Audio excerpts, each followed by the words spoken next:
Il était une fois dans un petit village au bord d'une rivière tranquille, un homme qui s'appelait Clébio.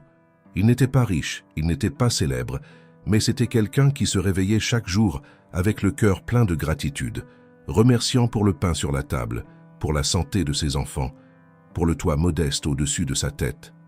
Tous les habitants du village connaissaient Clébio comme l'homme à la foi inébranlable. Et c'est précisément pour cela que ce qui arriva ensuite choqua tout le monde. Clébio travaillait comme charpentier. Il se levait avant le soleil, ouvrait son petit atelier et passait ses journées à transformer du bois brut en tables, chaises et portes. Il avait une fille prénommée Anna, à peine 8 ans, qui adorait s'asseoir à ses côtés pendant qu'il travaillait et écouter des histoires sur le monde. La vie de Clébio était simple, mais elle était belle. Il n'y avait rien d'extraordinaire en elle, et c'était peut-être précisément ce qui la rendait si spéciale. « Papa, tu es heureux ?» demanda Anna un après-midi avec ses grands yeux curieux.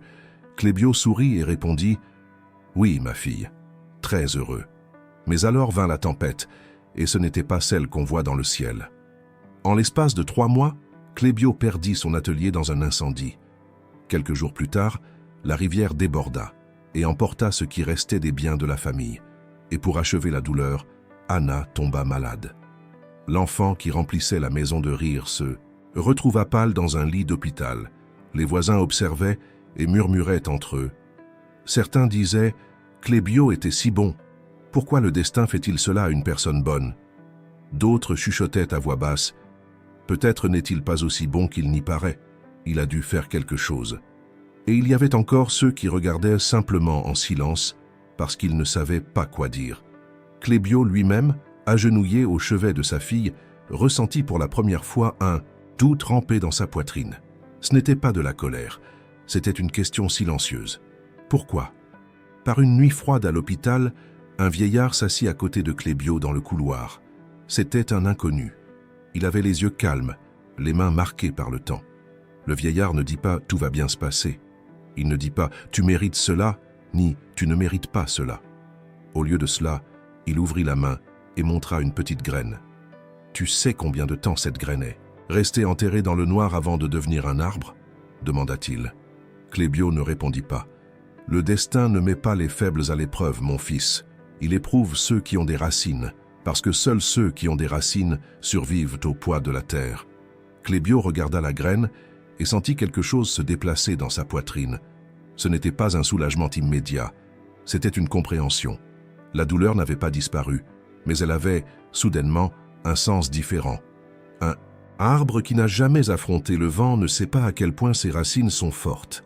Parfois, la tempête n'est pas venue pour nous détruire, elle est venue pour nous montrer ce que nous sommes capables d'endurer. Anna guérit.